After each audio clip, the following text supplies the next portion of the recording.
Welcome back to Westwood Engineering. Today we're going to locate a datum on a part. It's the lower left edge is what we're going to use. Obviously this technique will apply to any part. You'll just have to adjust it for where your datum is. So let's get started with step one, which is load your part. You're going to place your part into the vise using a set of parallels that are appropriate for whatever operation you're using. Use a speed handle to spin the jaws of the vise open, and you're going to select your parallels. Be sure that the bottom of your vise is clean, there are no chips in there, and also be sure that your parallels are clean. Place your parallels in against the vise jaws, and then drop your part in. You may have to make a couple of adjustments. You'll get better at this with practice. If a parallel drops like I just did there, just stand it right back up, drop your part in, snug it up using the speed handle. Once you're snugged up with the speed handle, we want to be sure we seat the part. Go ahead and grab a dead blow hammer and a torquing wrench to tighten the vise down a little bit more.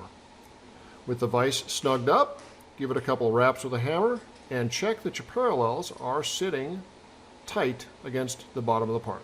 That means your part is sitting flat in the parallels. Stow your handles. We're now ready to work. Next, we're going to set the edge finder tool diameter. All our edge finders are 0.200 inches in diameter. To select that, you're going to want to hit the tool button on the DRO and then type the number in. Watch as I do it. Tool 0.200 and enter. There's the tool diameter set. This next step, we're going to use our edge finder to locate the left-hand edge of the part and establish our 0x datum.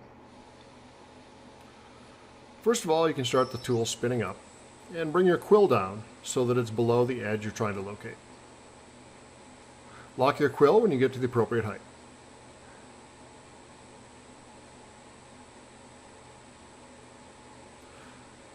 Adjust the saddle so that you can bring the tool over towards the edge, and you're going to want to stop the rotation to offset your edge finder.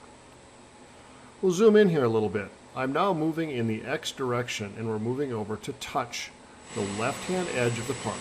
And here's a close-up. You'll see the tool is wobbling, and as it starts to smooth out, I know I'm approaching contact. You'll be able to hear some of our edge finders on a flat spot that will make it a clickety-clack sound as they touch the edge. As we move in, you'll see it smooth out completely and kick right there. That's the edge. Stop moving. Now, without moving any of the axes any further, what we now want to do is zero our DRO using the left edge button.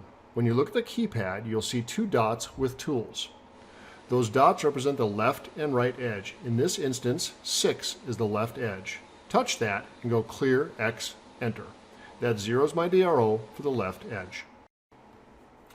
We'll now repeat the process for the Y-axis or the front edge in this instance. We've moved the tool over to the front edge, offset it, and begun it spinning. When you spin this tool up, you want to keep it somewhere under 1,000 RPM. We're moving in now, and I've zoomed in a little bit so you can see it better, and the tool is approaching the front edge of my part. You'll see once again that the tool becomes symmetrical, spins true, and then kicks off slightly to the side. It's very subtle. Stop moving now. Our last step here is to zero DRO in Y using the tool diameter. Again, there are two buttons that depict either the front edge or the back edge. In this instance, on our keypad, the front edge button pictorial is 8. Hit the button 8, clear, Y, enter. We've now zeroed our Y datum.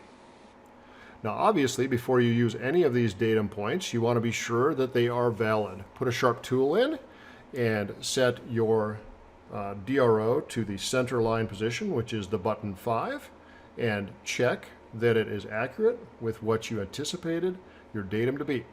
That's all. Thanks for watching.